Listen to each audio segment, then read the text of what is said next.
Assalamualaikum warahmatullahi wabarakatuh. Perkenalkan, nama saya Marfuah Aulinihaya, NIM 2020-53123 dari Prodi Sistem Informasi kelas C. Di sini saya akan menjelaskan materi tentang konsep dasar analisa bisnis perusahaan. Agenda yang akan dibahas di dalam materi ini ada 3. Yang pertama, ada konsep dasar akuntansi dan analisis laporan keuangan. Yang kedua, ada jenis laporan keuangan. Yang ketiga, analisis laporan keuangan.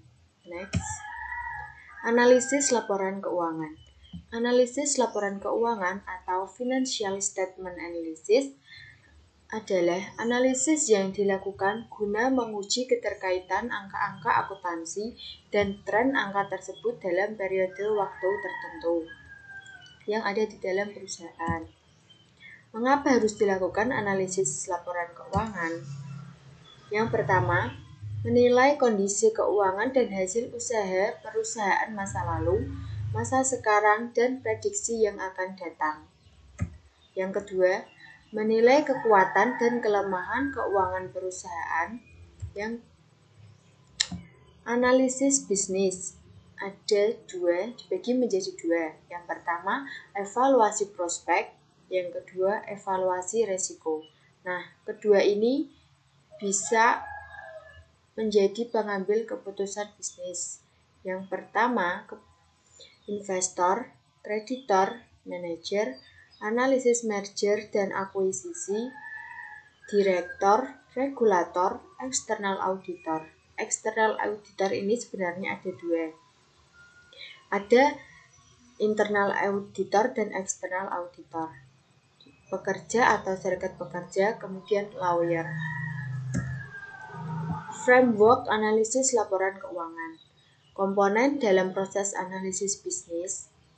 Business Environment and Strategy Analysis. Ada 2, industri analisis dan strategi analisis. Kemudian dilanjutkan dengan accounting analysis. Kemudian dilanjutkan dengan financial analysis, analysis of cash flow, profitability analysis, risk analysis. Kemudian dilanjutkan dengan prospective analysis.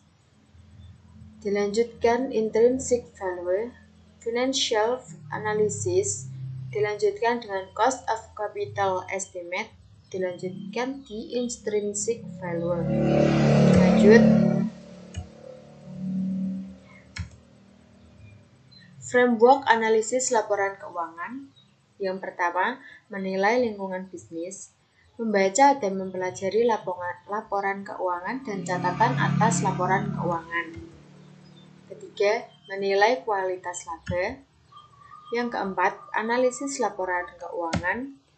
Yang kelima, memprediksi laba atau cash flow masa mendatang. Menilai lingkungan bisnis. Apa jenis kegiatan perusahaan tersebut? Strategi apa yang digunakan perusahaan untuk menghasilkan laba? Perusahaan tersebut berada di dalam bidang apa? Siapa pemain utama usaha tersebut?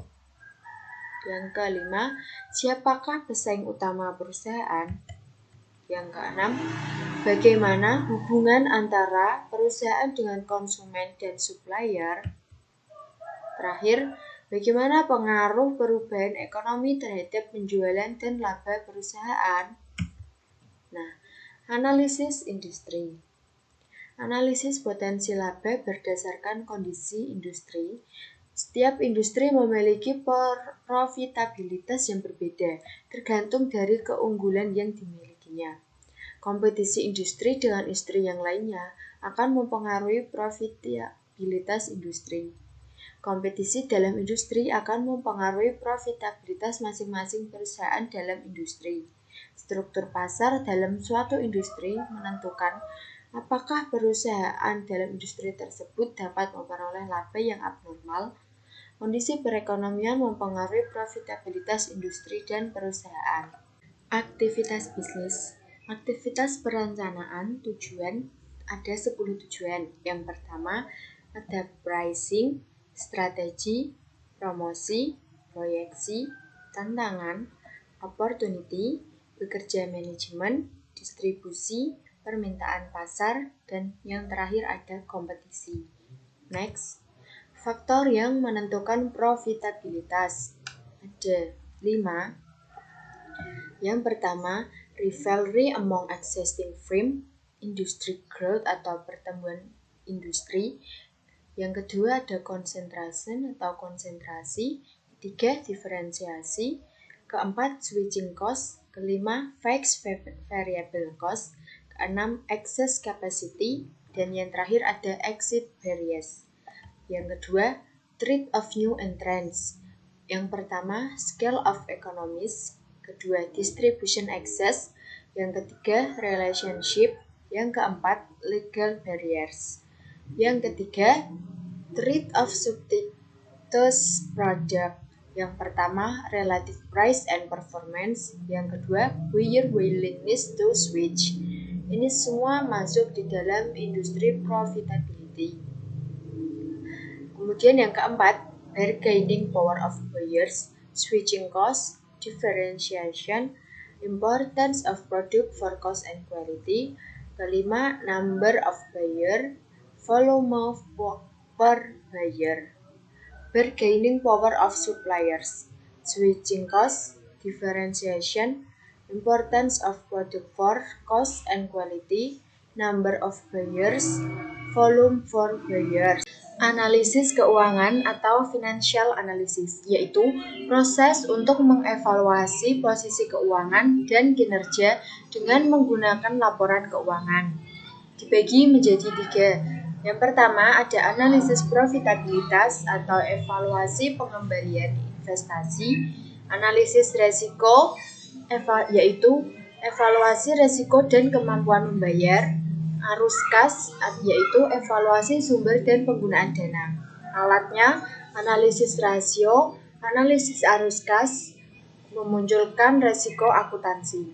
Next, prospective analysis. Yang pertama ada proses to forecast future bias, business environment and strategy analysis, accounting analysis, financial analysis. Yang terakhir ada intrinsic value. Aktivitas bisnis dibagi menjadi 2, ada aktivitas investasi dan aktivitas pendanaan. Aktivitas investasi meliputi pembelian sumber daya, penjualan sumber daya. Aktivitas pendanaan meliputi pemilik atau equity dan non-pemilik atau liability. Investasi gambarnya seperti ini dan pendanaan itu berupa uang.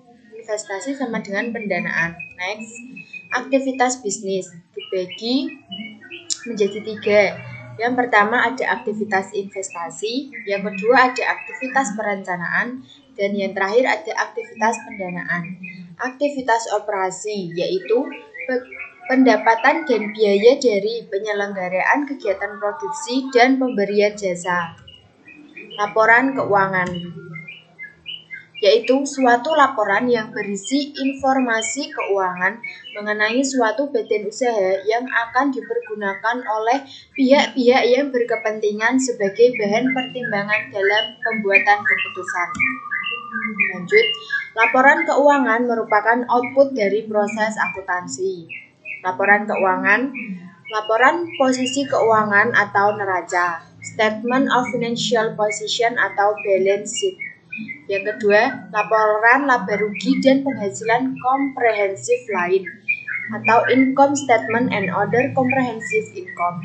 Yang ketiga, laporan perubahan modal atau statement of shareholders equity. Yang keempat, ada laporan arus kas, statement of cash flow. Yang terakhir, peralatan atas laporan keuangan. Laporan keuangan dan aktivitas bisnis. Planning dibagi menjadi 3. Yang pertama, investing, operating, dan financing. Investing, current berupa cash, account receivable, inventories, marketable securities. Non-current berupa land, buildings, dan equipment, patents, investment. Operating, sell, cost of goods sold, selling expense, administrative expense, interest expense, income tax expense, financing, current, not payable, account payable, salaries payable, income tax payable, non-current, bonds payable, common stock, retained earnings, net income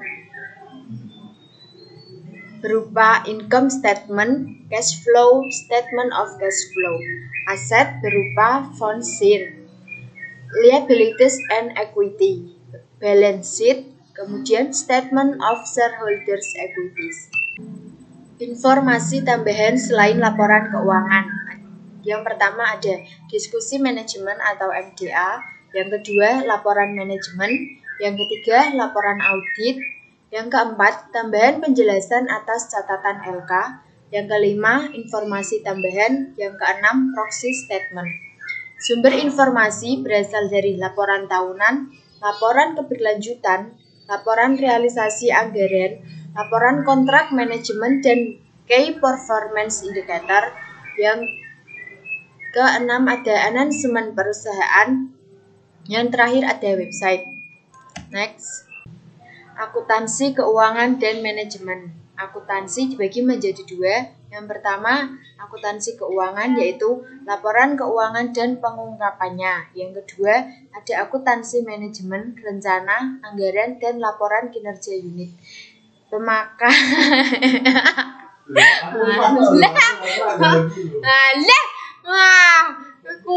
kepala udah. Bisa ada rasa digeti. Mari. Aku apa tadi lu yang liwat kok. Lala, dir. Akuntansi keuangan dan manajemen. Akuntansi dibagi menjadi dua. Yang pertama ada akuntansi keuangan, yaitu laporan keuangan dan pengungkapannya. Yang kedua ada akuntansi manajemen, rencana, anggaran, dan laporan kinerja unit. Pemakai eksternal ada investor, kreditor, supplier, pelanggan, dan lain-lain. Pemakai internal ada manajer untuk tujuan pengelolaan perusahaan. Next. Proses penyediaan informasi. Yang pertama, identifikasi stakeholder, yaitu stakeholder ada dua, internal dan eksternal. Yang internal pemilik, manajer, pegawai. Yang eksternal ada pelanggan, kreditor, pemerintah. Kemudian dilanjutkan dengan mengetahui kebutuhan informasi stakeholder. Dilanjutkan dengan merancang sistem informasi akuntansi untuk memenuhi kebutuhan stakeholder. Untuk sistem informasi akuntansi, dilanjut dengan mencatat data ekonomik dari aktivitas bisnis. Kemudian, siapkan laporan akuntansi untuk stakeholder.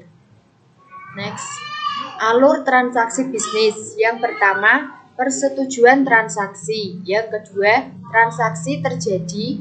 Yang ketiga, dokumen disiapkan. Yang keempat, mencatat di jurnal. Yang kelima, posting ke buku besar. Kemudian, siapkan laporan keuangan.